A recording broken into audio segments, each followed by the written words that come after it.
Yeah. All right, so we are recording Foresight podcast episode 157 with Vaseem Beg. Did I pronounce your name correctly? You nailed Okay. it. Usually you ask before, Naomi, but I yeah. know, but Emily's going to cut this part out anyway, so she enjoys, I'm sure, chuckling when I mispronounce people's names and then they Yeah. correct me. We're Yeah, yeah. recording on November 26th and we are releasing on January 15th. So this will be released in the new year. Get yourself into the mindset of snow. I saw you do enjoy the snow, so get your mindset over there. And we'll start in three, two, one. Welcome to Foresight, a podcast about making work better. I'm one of your co hosts, Naomi Titleman, and I'm joined by our next special guest, Vaseem Beg, the AI guy. Vaseem and I met at Oak House's Evoke conference, where we were both speaking and discovered our mutual passion for AI's implications for the workforce and work in general. Vaseem, it's such a pleasure to welcome you to the show. How are you doing today, and where are you joining us from? Oh, I'm doing well, Naomi. Thank you. It's gonna be awesome. I'm joining from Brantford, Ontario, which is I would say, a sizable city west of Hamilton, maybe 100,000 people. And what's the weather like? A little chilly, a little rainy. We're expecting some snow. Over the next couple of days, we'll see what happens. But no, I'm doing good. I'm doing really, really good. Great. Well, great to have you here. And before we get started, we'd like to check in. So, my question for you today is finish the following sentence. I can't wait until AI is able to do blah in 2026. Blah is where you have to insert your thoughts. So AI can do well.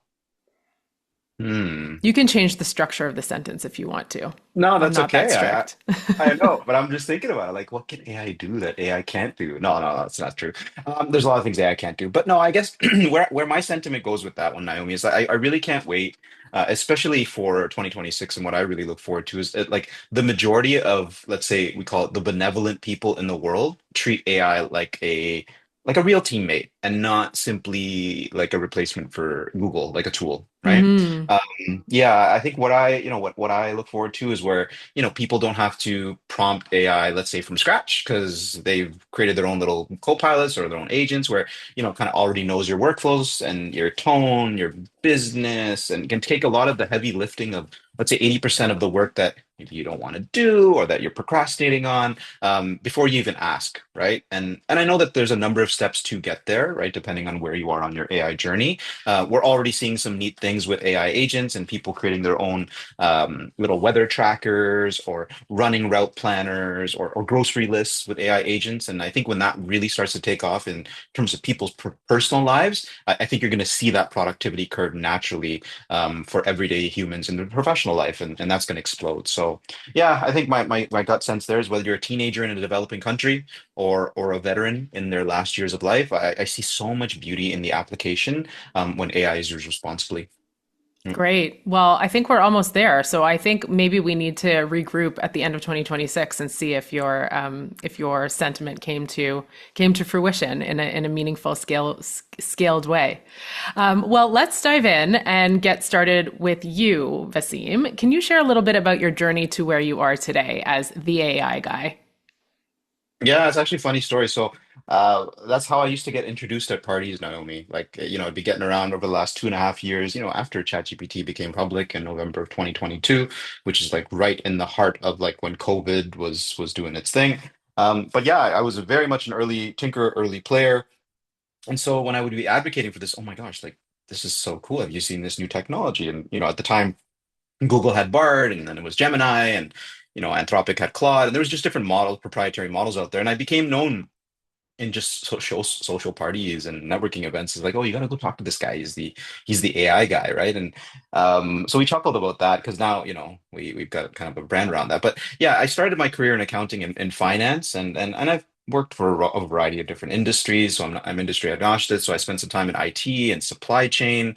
Then I moved into data and analytics at the Toronto Stock Exchange. And then I eventually became the unofficial AI guy over there as well, because everyone, I came into contact with when it came to AI was like, can you explain this to me without, making my head hurt? I'm really overwhelmed. I don't know what this thing is, right? And so, as I said, right, I just to get introduced to parties like that, and now we've got the brand. And to date, I've trained maybe about 3,000 or so folks all across the world, from HR teams to CEOs. And what I realized on that journey, Naomi, is that of course, organizations need AI, but they don't need more AI. They need people who understand AI and can make it simple, and then those pockets will then start to activate um, in different places, right? And you'll see that take off. And so today I'm blessed and grateful and happy that I help a lot of companies, whether solopreneurs to large, multinational organizations, just move from AI anxious to AI capable, right? Not with the jargon or the technical fluff. Practical human-centered adoption. That really just gets people excited and they want to embrace AI with a little less of the fear and a lot less of that overwhelm, right? I'll take a line from our mutual friend Greg Smith, who was also at Evoke and happened to be sitting at my table. But really, we're just trying to create safe, brave spaces around the concept of AI. Yeah. Yeah, that sounds great. I'm all for that.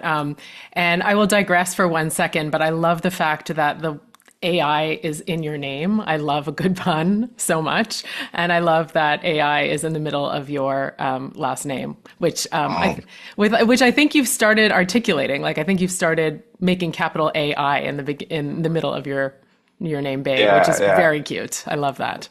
Yeah, and that's that. Those again, those are weird serendipitous moments, right? You're just Yeah, like so you funny. cannot plan for those things, Yeah, right? yeah. And then It's and like then meant if to you be. if yeah, and even if you take it one step further, because one of my other friends was chuckling about this online. So if you just take it letter by letter, it goes BAIG, you Oh, I know, love that. right? Like right, and That's then you even just take it a better. whole yeah. So it's like you It's a take it whole to a new whole level. yeah. So anyway, we chuckle about that. Yeah, that is. I mean, talk about meant to be. You are meant to be the AI guy, 100%. So Mm, back to our conversation about the fact that this is really not, and we don't need more AI technology. We need more focus on kind of the human aspect of technology and of AI. A stark reality check that you mentioned in our preamble to this podcast that 95% of enterprise AI projects fail, and not because of the technology, obviously. We know the change management curve looks similar. What is really happening behind closed doors in these organizations, and why are we seeing such a catastrophic failure rate? yeah, and I could say. I'm not exactly sure, but what the evidence that I'm seeing from having conversations with different organizations, it leads me towards this particular conclusion, right? Or at least informs that. And generally, what we see is when, with any new technology, right, it's driven by IT, right? Any new, like if Google Meet or Zoom or Microsoft Excel or any new, just call it software or tooling, IT usually runs the show when it comes to the deployment and the scaling and adoption of that tool. With AI, it's a little bit different because it's one of those tools. I was watching this on a YouTube video somewhere, but um, essentially, someone has said it like this: Microsoft Excel can't teach you how to use Microsoft Excel, whereas something like ChatGPT can teach you how to use ChatGPT. So the very nature and the essence of the tool is very different in how you interact with that tool. It's a very human interaction. And Mm-hmm. so when you look at it from that perspective, it's not really about the tech. It is tech.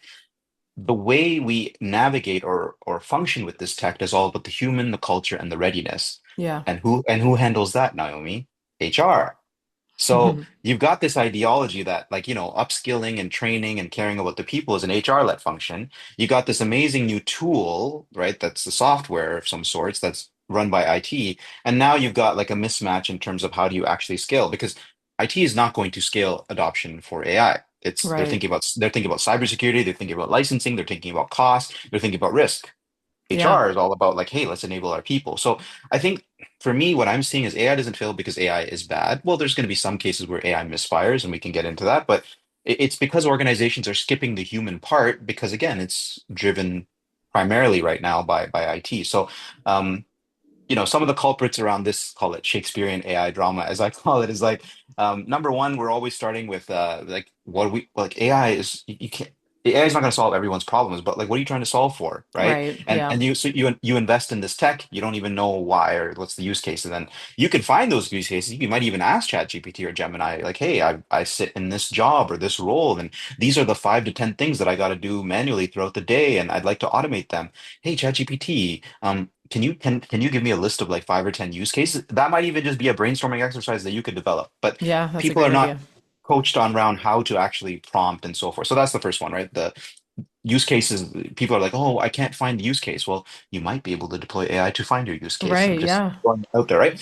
The second one is no capability building, right? I've seen this, handful of times. You roll out, Microsoft Copilot or licenses of Gemini, or, we're going to throw everybody on ChatGPT Teams for 6 months, and then they get this tool and nobody knows what to do with it. Like no Right. training, no frameworks. So that's the second culprit. And then the last one is governance change management, as I'm sure you hear about all the time in the HR side, right? It becomes a lot of chaos and politicalness again around this HR and IT drama, right? And then you start to layer, right? You've got even the business units that are probably going to go and do their own, shadow AI type of stuff. But anyway, I'll digress there, but I'll park there. But I just wanted to share that that's kind of what I'm seeing from that side, because by the time the dust settles, right, leadership is going to see the tech failing or the AI, AI agents or AI deployments failing. The reality is they were not equipping the organization to be ready for that journey. Yeah, that's a great point. And I actually haven't thought about asking AI how it can be more helpful in addressing certain use cases. That's a great, I mean, for our listeners, that's a great prompt. If you're, one of those people who's sitting there like, I have no idea where to start. I got a Copilot license. I don't know what to do with it. That's a great prompt to start with, to start playing around with it. Because I think we have been given the instruction, like just dive in and play. And, it's almost like when someone asks you like, about yourself, right? Like tell me about yourself. It's like you're deer caught in the headlights. I don't know what to do with that question, right? Be more Yeah, specific or give me more there's so guidance. much. Yes, Exactly. exactly. Yeah. So that's a great prompt to start out with. And you did just mention the words shadow AI. As an HR professional, we've used shadow training a lot in the past, right? Like these like Mm, sneaky little groups that pop up that aren't mm. necessarily part of the mothership training organization. What to do about those? Do we let them do their thing? Do we, fold them into the learning organization? So that's what came to mind for me. So you mentioned shadow AI. Can you paint a picture of what this looks like in a typical workplace today? And what are employees actually doing with AI tools that makes them shadow? Yeah, for sure. And maybe before we dive into the shadow piece, I wanted to just share one thing and backpack off of what you were saying around, let's say a new person or a professional that's listening to this has been deployed a license, right? And they don't know what to do. And maybe we can even share like a little prompt that I can give you, and we can put it as part of the show notes. Yeah, But that's great. very much around that, right? Like how you can actually just get started, right? And in your adventures in leadership, have you ever come across this concept called situational leadership, Naomi? Yes, for sure. We were trained on Right? situational leadership, in the early Exactly. 2000s. Yes. Yeah, so the very similar premise, right? Like when someone's starting something new in that early part of it where they have low competency but high enthusiasm, that hand holding or that guidance to say, hey, try prompting like this or showing them how to do it is very, very important at that stage. And I don't think people get that when it comes to AI. I just want to share that. Yeah, that's Yeah. a great point. And just backpacking off of that, we were having a conversation before we hit record about the opportunity for entry level talent to start doing some of that stuff, right? So when we think about mentoring, we're thinking about, more senior people in the workplace, the older generations mentoring the younger generations. But this is an amazing opportunity for entry level talent to really be mentoring, that even like 2 years in, right? Even employees who are 2 years in at your organization have not been as exposed to and have not been AI natives like the ones who are graduating out of university starting next year. You got it. Exactly. And there's this wonderful woman I met named Nikki. She's got the company called Straza Solutions, and she talks about, the gap of intergenerational knowledge and wisdom and how do you bridge that? And Mm, that's a very, very important thing, not only in organizations, just all across the world. So I love that idea of like, for the folks that have the knowledge and the capabilities, irrespective of the years of life that they have, how do we, share that knowledge to bring everybody sort of that and that fluency up? Yeah. yeah, absolutely. Okay, now back to shadow AI. Tell us. Shadow AI. Yeah. So basically, shadow AI, kind of like shadow training, is just employees using AI quietly, right? Mm-hmm. Creatively and unfortunately, sometimes dangerously, Mm-hmm. because the organization has not given them any structure or Yeah. or guardrails to play with, right? Right. Or And privacy, so right? They're going out on public chat GPT and loading, I'm cringing, but loading, private company data in there. exactly, right? Yeah. So in a typical workplace today, shadow AI does look like people writing sensitive emails or providing sensitive reports into like you said, unsecure versions of ChatGPT or public models. Pasting, let's say, M&A or private information of non-public information in data into something like Gemini, right? Or this is another one from the HR perspective, and we don't talk about it too much, but recruiters actually using AI to make the decision about which candidate to hire, like, and just trusting what the language model says instead of doing the thinking themselves. Yeah, no bueno. That's that's an element of shadow AI because they wouldn't tell you that they just optimized, right? Right. And they're not, I don't want to say that people, again, there's all kinds of people across the world. There's nefarious forces, but and nefarious forces are going to be nefarious forces regardless of rules and things that you put in place. But I Agreed. think people, some people would be doing it because they just want to be efficient, Yeah, right? They totally. want they want to like just do things without the guardrails, privacy policies, or best practices. And sometimes, I say sometimes, that then becomes risky. Yeah. Um, and so here's the irony, though. If shadow AI is happening at your organization, which it likely is, it's proof that your employees actually want AI because they're Yeah. using it, right? Exactly. Yep. They're already using it. So it may be a signal then to indicate to you that you haven't caught up with them yet. So it's just something to be mindful of. Yeah. Absolutely. And some may not want to admit that they're using AI because they're worried about AI replacing their job. So let's go to the next thread, which is, Mm. all this doom and gloom about AI replacing workers, right? And so your prediction is that AI will do 50% of the work for 100% of the people rather than replacing 50% of the people, which I share the same sentiment. It might not be 50-50, but I do share that same sentiment.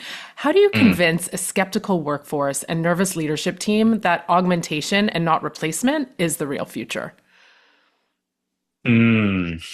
So we have to be wary with the word prediction, Naomi, because Yeah. I don't make any claims as to what the future could look like as factual. And funny enough, that quote that you're talking about is a quote from Jensen Huang, Mm. the CEO of NVIDIA. So what I take from this is essentially in the short term, like any innovation, like any technological revolution or any change, short term, it's like this. It always gets shooken up. There's going to be some kind of disruption, Yeah. right? And so, and that's painful, that's scary, that's uncertain, that's all of the things that we go through in any, simple or big change. Um, I don't see AI as replacing, like, let's say 50% of the workforce in that short term. Hmm. What I do see though is eventually AI will be empowering a majority of the workforce. Like it'll fundamentally change the way that people work. Because every job, at least today, at least knowledge worker perspective, has two layers, right?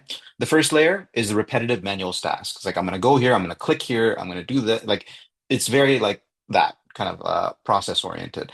The second layer is around the judgment, the creativity, the relationships, the decision making. And AI, and we talked about this in regards to the entry level jobs that, high school students and university and college students that are coming out and looking for work. AI is eating layer one. Automation, right? AI agents, all of that is taking away that repetitive manual task at such a rapid rate. It's doing that so that humans can focus really on layer two, right? That because the great ideas, the ideas that are rooted in benevolence and good values that to make the world a better place, those are all the places where we can provide that sort of creativity and that magic to make things happen. And so when that quote that 50% of the work will be done by 100% of the people when it comes to AI, what I take from that is that everyone gets a digital teammate. Doesn't matter if you're a high school student in a developing country or a modern country. It doesn't matter if English is not your first language. Everyone will get their time back. And it gives people the capacity to climb the value ladder. Like you can educate yourself. Like we now live at a time where you could educate yourself using GPTs or function on such a level. Um, and I've seen it after training thousands of people, Naomi. Like when people or even human beings experience this even once and they really start to play with AI and they're like, oh my gosh, this is beautiful. That skepticism disappears. Once you go in and you try and you give it a shot and you do something silly. You write like a poem for a birthday card or a Christmas card, or you take your scattered thoughts and you're like, oh, just take these thoughts that I have and organize them in a friendly and nice way, in a kind way, just to see that power of what a language model can do with, things that are inside yourself. Yeah.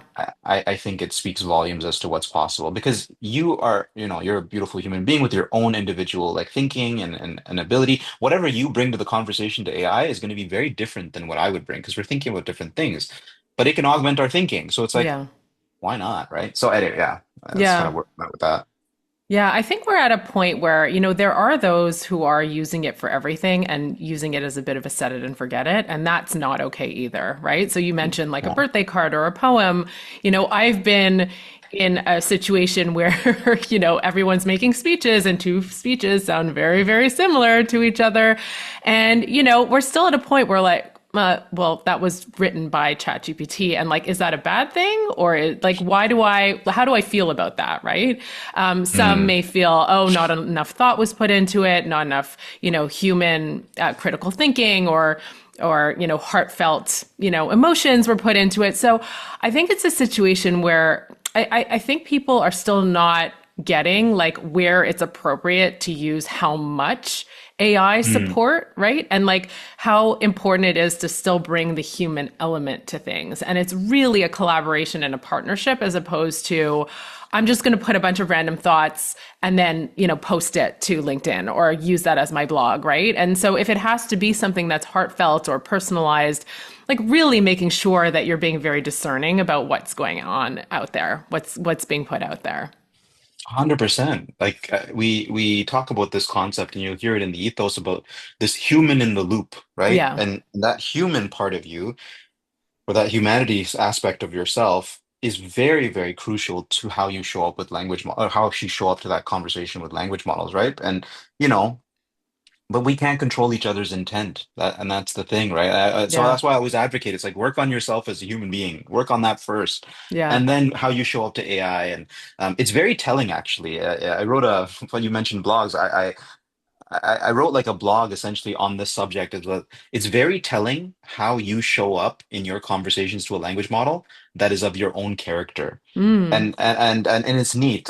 We can probably drop the show notes as well. But the idea is around that, imagine a situation where AI can give you exactly what you were looking for. How did you Right. respond?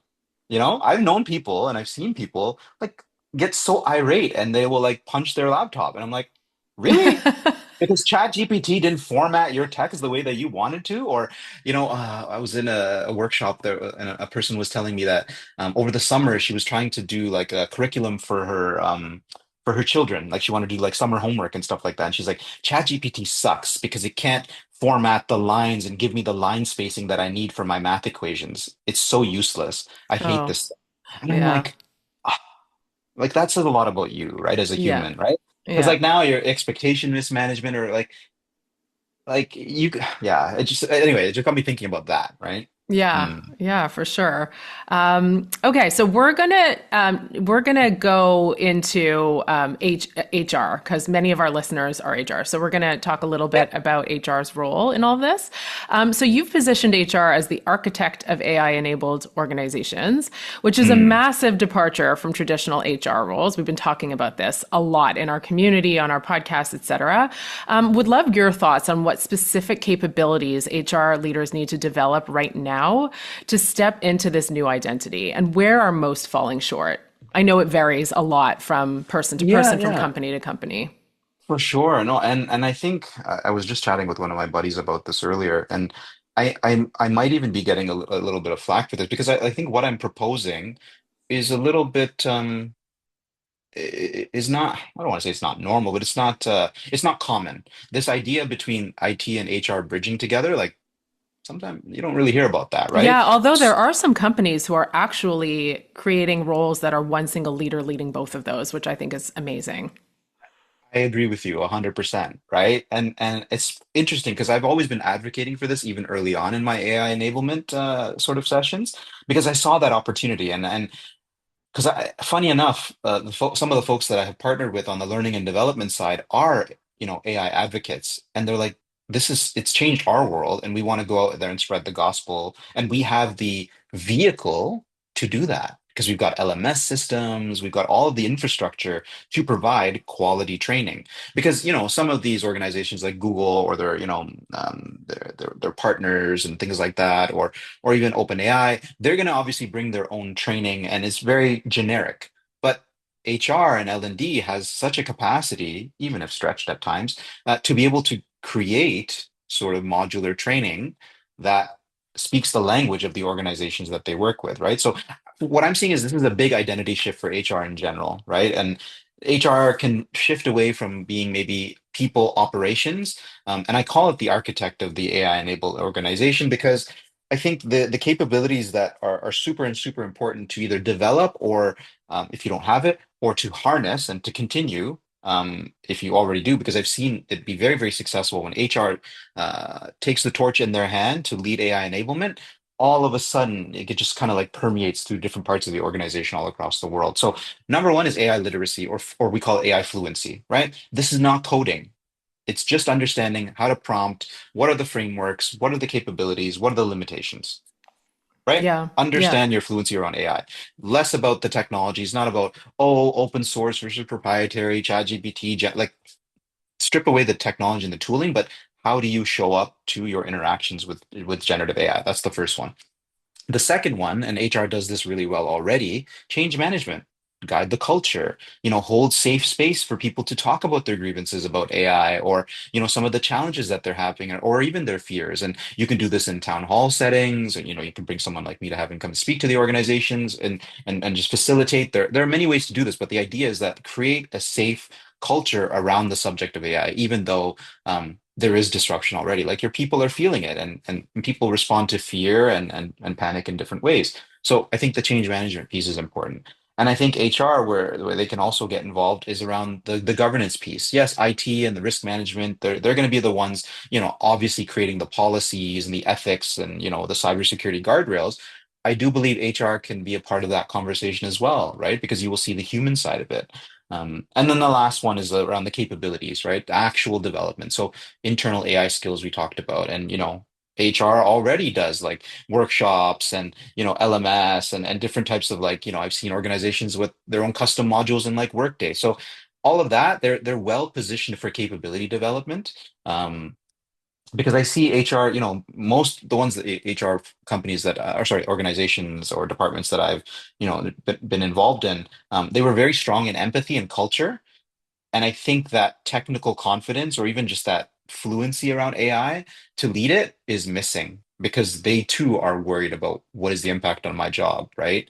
So I don't know. I just think this is why HR might become the most important function in the AI era if they step into it and actually embrace that responsibility. Yeah. Yeah, 100% agree. Could not agree more. In fact, we've written a white paper about HR's role in AI, and we kind of point out a few different roles. One that's really meaningful to me too is the owner of the talents. As the owner of the talent strategy, your Mm, first question should be like, do I build, buy, borrow, or bought this piece of work, right? And so I think that's what's mm, challenging is a lot of HR professionals haven't necessarily focused on understanding the business and the pieces of work that get done and how to most effectively get that work done, right? So, in the olden days, or not so old, because I was in the workforce, we brought together talent acquisition and talent management, right? It was really important to know whether you're mm, developing someone or you're bringing in someone from external for a new piece mm. of work or an open role, really. Yeah, Now that bot piece is such an important part of the equation, right? And you might need a very different leader or a very different human to occupy a role if the majority of it or certain tasks can be automated or augmented or exactly. whatever you want to use there. So there's just Yeah. so much opportunity there. And so I'll keep on the thread of HR because we are getting to the end of our time together. But as HR leaders or professionals listening to this podcast episode, if you were advising or giving advice, what's one thing that a leader can do walking into their office tomorrow morning to shift from AI anxious to AI champion in 2026? Not necessarily tomorrow, but start working on that shift from AI anxious to AI champion. Hmm. Well, I would say start silly. And like start silly and start I small. love that Like, advice. And we had yeah. Andrea Girton on our podcast a couple of weeks ago, and she's all for like start silly, like do something that or at least say something out loud that you wouldn't necessarily have done last week. So continue on that thought. I love it. Okay. Yeah, yeah. And I appreciate that. Like it's just start silly, start small. Um, Hmm. start authentic, start like be yourself and start now. Like it really doesn't have to be that serious. Like, and I say that I jest, but I do mean that. Like you could open up Chat GPT. You don't even have to pay for it. You could open up Gemini, you could open up Copilot, all the models, and at this idea, what's the best model for what? For getting started, it doesn't matter. You'll Yeah, figure that out yeah. along the way, right? But if you're an HR leader, like walk into your office tomorrow, or even as you listen to this podcast with, the quinoa and whatever you're eating for lunch. But you HR know, doesn't only eat quinoa, by the way. I love I quinoa, right? do. But I like do. but like pick one thing, right? And think about it, and kind of like what we alluded to earlier in our call, Naomi.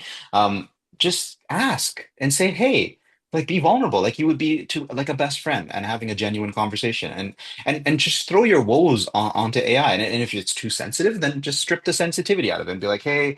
I'm looking to do this. I'm new to AI. I'm new to Chat GPT, and I don't know where to start. Could you help me understand what this is? So on and so forth. That could Hmm. be the starting prompt.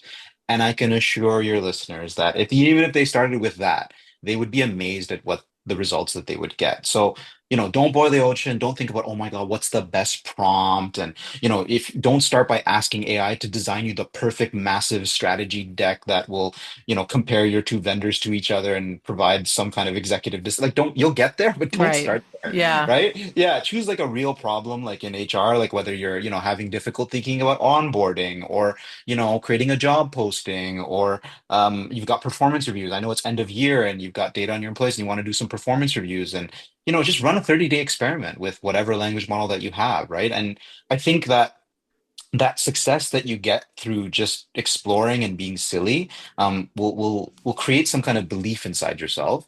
And then once you have that belief and that knowing about AI, the momentum will come naturally. Like I mean, I'm using AI every single day in a variety of different capacities, and then then you start to stack different AI tools together, and then that momentum creates a transformation in your life because your job as an HR leader, no one's asking you to be like, oh my gosh, FOMO or all the mo's that happen where you can't master AI overnight. Don't even try, Your job is to lead people through the first step, and so you've got to take the first step yourself, right? So that's kind of where I lead people with that. Yeah, I think that makes a lot of sense. And things are evolving so quickly. So, just be silly and start small, and you'll be amazed at how much evolution is happening at the very same time, right? Like just acknowledge that we're all going through this journey, and just because other people are experts and you're not, that doesn't mean that you've missed the boat because things are evolving so rapidly.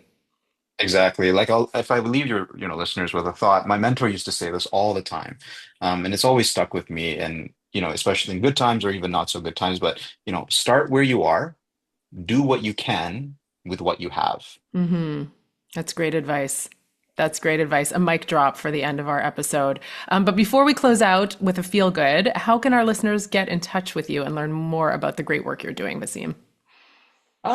Yeah, I guess the best place is LinkedIn. Like, we can leave that link to that in the notes. Just if you search for Vaseem the AI guy, I'm on most socials and the websites and all the places.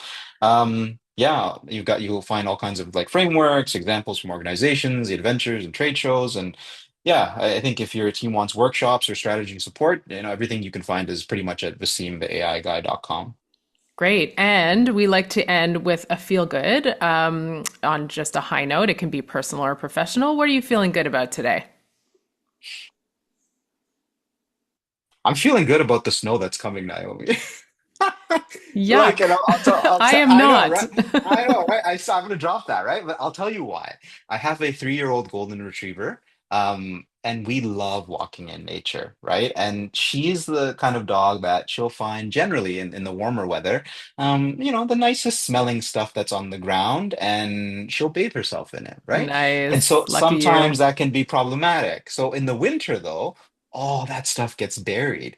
So we can go into the cornfields and forests and she can free roam for miles. Um, so I'm feeling good about that. Nice. Nice. You're feeling good about the snow, but so that your dog can't get herself into smelly trouble. Well said. Amazing. Well, it's been so great chatting with you on the show today, Vaseem. We will put all of those wonderful links in the show notes. And just thank you for being a great guest and imparting your wisdom on me and our listeners. And until next time, everyone, take care. Thank you, Naomi.